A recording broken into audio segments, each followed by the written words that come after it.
Tonight on The Cycle, details of the Senate healthcare bill come out. $1 million treasure hunt turns deadly, and journalists get desperate as governments crack down on press freedom. All that and more coming to you live right now.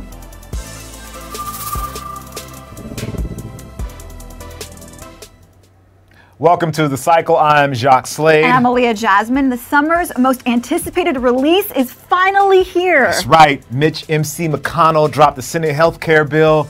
Yeah, and I've got 99 problems, but the bill doesn't cover any of them. None at all. And yet, John McCain says it's better than Obamacare in 100 ways. But don't ask him to name those 100 ways because he'll probably forget. Here's everything you need to know about the proposal in case you missed it. Okay, first, Obamacare's mandate would be thrown out faster than a member of Destiny's Child. Individuals would not have to buy health insurance, nor would large businesses have to provide insurance to employees. Tax credits to help people buy insurance would be mostly eliminated, plus so-called cost-sharing subsidies paid by the government to insurers would end in 2020. It's also bad news for the needy as it slashes almost $1 trillion from Medicaid.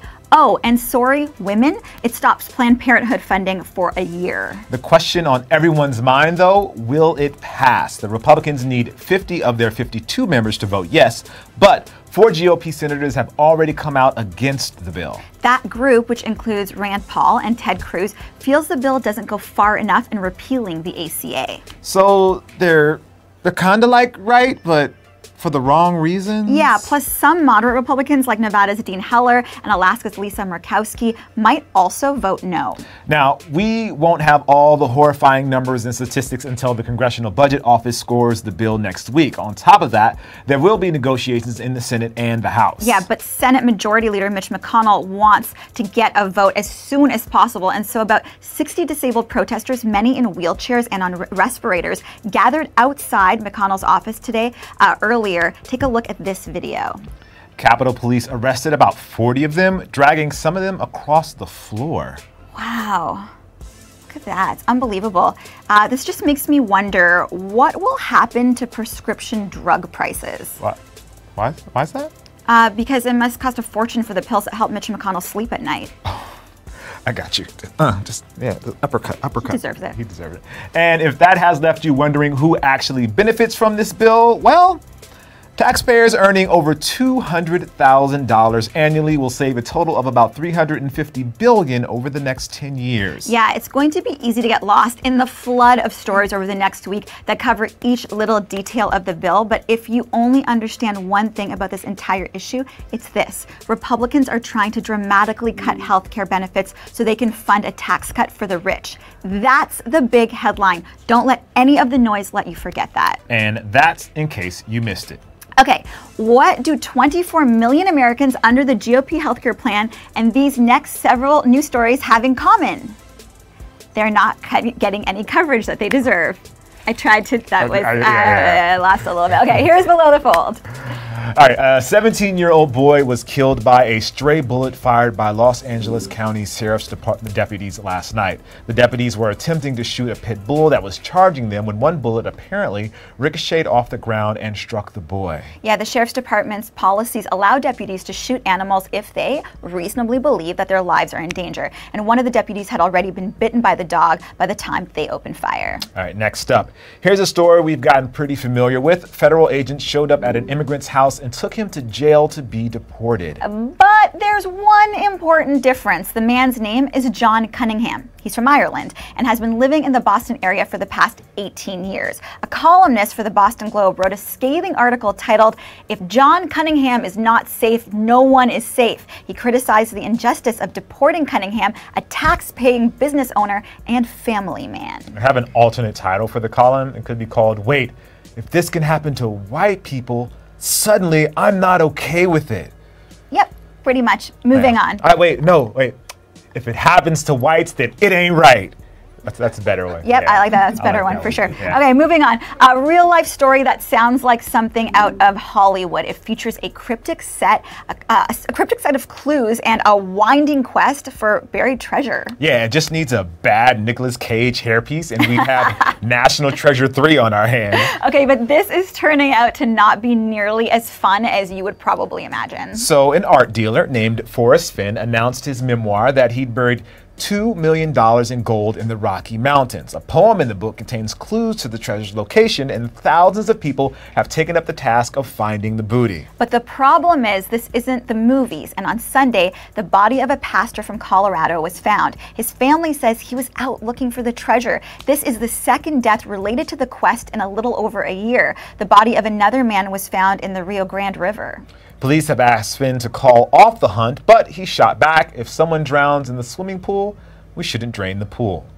Boy, I really hope this isn't one of those situations where it's like, there was no gold, the real treasure was inside of you the whole time. That would really suck. I would be so angry. Yeah. Finally, Facebook is testing a new feature that could help prevent someone from stealing your identity. Yeah, the new tool would make it impossible for someone to download or share your profile picture. It also blocks someone from taking a screenshot of your profile picture on an Android device. This new feature is being tested in India, where, according to Facebook, catfishing is a massive problem. And I really hope this feature actually comes here, because my image has been used by catfishers and it is not a cool experience. Wait, so that was or wasn't you on Tinder? No, not me. No, forget it. Don't worry. Nothing. Yeah. Okay, that's below the fold, so. And now for a story you might have found TLDR or too long didn't read.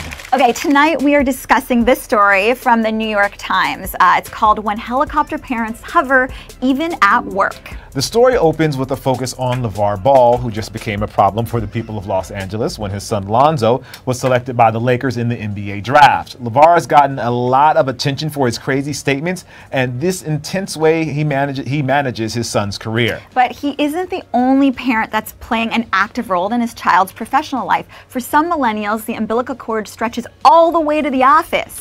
The story quotes job recruiters who say that in the past few years, they've had parents sending in resumes for their children, calling to advocate that their child be hired, and even sitting in on job interviews and asking questions. Millennials. And it's not just the hiring process. Managers report being chewed out by an employee's parents after their kid was disciplined at work or had a run-in with a coworker. One study found that nearly a quarter of companies reported seeing parents who got involved in either during hiring or early stages of their kids' careers. Some companies have even had to create Bring Your Parents to Work Day, because otherwise their staff's folks would just show up at the office and hang out. Which is kind of coincidental, because it happens to be Bring Your Parents to Work Day here. Okay. For our very own Aaliyah Jasmine Savani. Mr. and Mrs. Savani are actually here in studio with us. Hello, guys.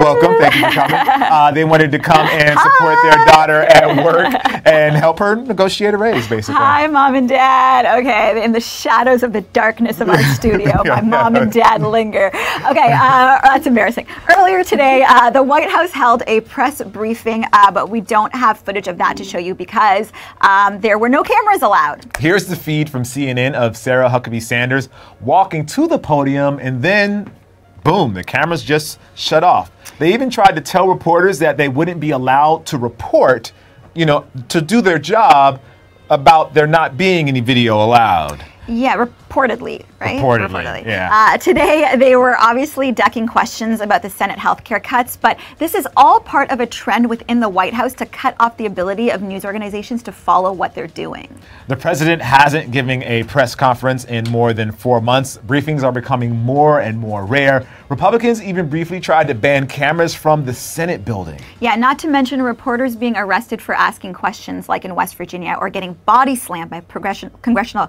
candidates on election night in Montana. Remember it's that? Clear that Republicans, actually I do remember that.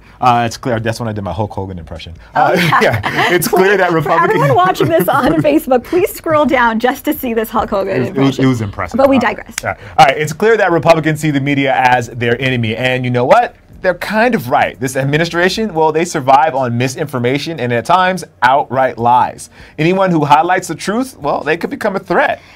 All those little details about the Russia scandal, or Comey getting fired, or Jared Kushner's business dealings with Genghis Khan, all these existential threats to the president first came to light through the media.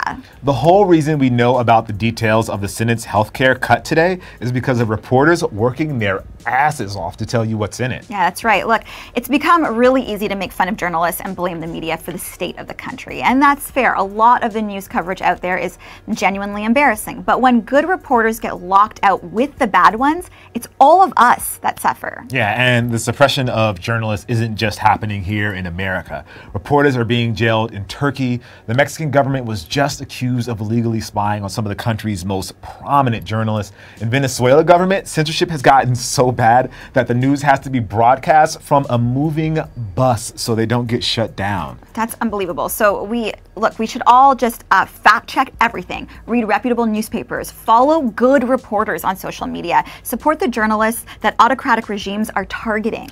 Last February, just a month into Trump's administration, the Washington Post adopted a slogan for the first time in their 140-year existence: democracy dies in darkness. Now, I know that sounds like something a 13-year-old emo kid scribbled in his notebook, but today we happen to agree. It sounds like a Fall Out Boy song. Yeah. Finally, today, being in Los Angeles ourselves, we just couldn't leave you without one more great LeVar Ball tidbit. And it's amazing. You remember, of course, that everyone's favorite basketball dad and sneaker impresario has criticized Steph Curry in the past. But we just have to show you this clip where he takes aim at I'm going to say an unlikely athlete. Yeah.